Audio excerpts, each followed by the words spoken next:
And hello. Welcome back to my channel if you've been here before, and welcome if this is your first time.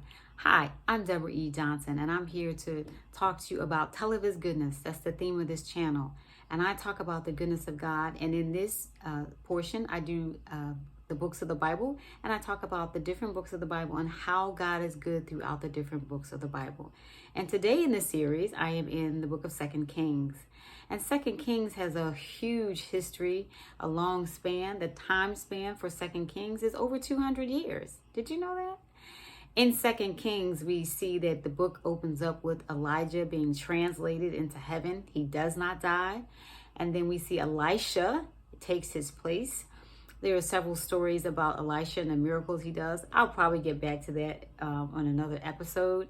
And as 2 Kings proceeds, we see that Ahab's family line does get cut off. Jehu is prophesied to be the next king. He does go in and he kills many of the family members of Ahab. But Ahab has a daughter. Ahab and Jezebel have a daughter, Athaliah, who decides that she wants to usurp the throne and take everything over. And so she does. She even ends up killing the royal line, which is grandsons, relatives, anybody that can take her place. She tries to get murdered and does get murdered, except for one person, a grandchild who is being hidden by the high priest, Jehoiada. The grandson gets hidden for 6 years. And then Jehoiada makes the plot to make sure that Athaliah is no longer queen. She does get killed, and Joash is now pronounced the new king of the land. Another the set of things that happens throughout the book of 2 Kings, we see that there is constant friction and rebellion amongst the Israelites from one wicked king after another. And then finally, by the end of 2 Kings, we see that Nebuchadnezzar is now coming into the land, and he is going to take over Jerusalem and destroy it, as has been prophesied by the prophet Jeremiah. So Nebuchadnezzar comes in, he takes the first round when he comes in, he takes the royal line, he takes the most important people away from Jerusalem, and he takes them back to Babylon. And then he comes around again and he takes another set. And so by the time of 586 BC, Jerusalem is now destroyed, as has been prophesied, because they did not do what God told them to do. That's a lot, and it is intense. And when you think about God's goodness, when I tell these stories, you're like, oh my goodness, Sister Debra, how can God be good when we see all of this stuff going on, and we see murders, and we see usurping the throne, and we see all kinds of confusion? And sometimes tucked in the mix of these books are stories of miracles and great happenings, but you do see a lot of bad stuff. And so sometimes it's hard to see the goodness when you see all the bad.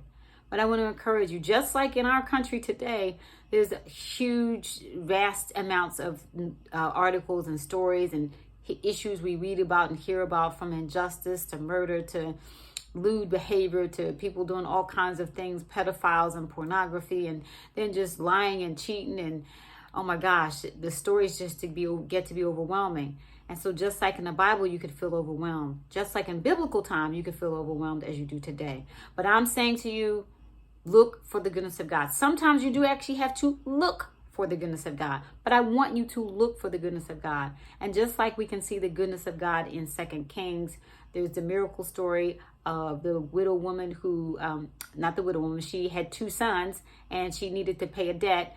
And she is told to get all the pots that you have in your house and fill them up with oil. And then the prophet says, you know what, take the money and pay off your debt and use the rest for you and your sons to live from.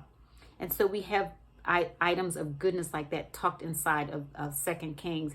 And so just like we have those in that day and time, we have items of goodness tucked inside of our life today. So what's an item of goodness you can see and hear? Maybe it's you got a chance to smell the flowers. Maybe it's you got a chance to take care of somebody. Maybe you heard the story of somebody that was missing, was found okay and safe. What piece of goodness can you find tucked in your life today, just as the pieces of goodness was tucked in 2 Kings? Maybe you got a good report and you're no longer sick. Maybe you got amnesty and you no longer have to pay a debt. Think about the goodness of God, please. It's a life can be tough. I'm not going to pretend it isn't.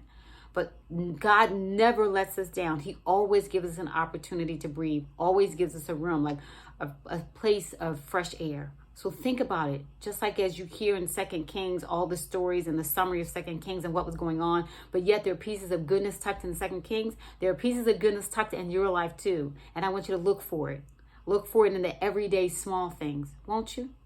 This is Debra E. Johnson, and I'm about to wrap up for today. I have reviewed 2 Kings and the summary of the story and the good things that happened in it, particularly the miracles that are tucked in 2 Kings outside of the bad stuff that I had to review, right? There's always some goodness tucked in there. What do you know of the goodness of God in your life? What do you know of the goodness of God in those around you? There's always some goodness somewhere. Please make sure that you come back and that you like and you subscribe and you share. And if you want to support me further, look at the links in the description box. And remember, we can always talk about God's goodness no matter where we are. Take care, all. This is Debra E. Johnson signing off for today. Remember, God is good to us. Talk to you soon. Bye.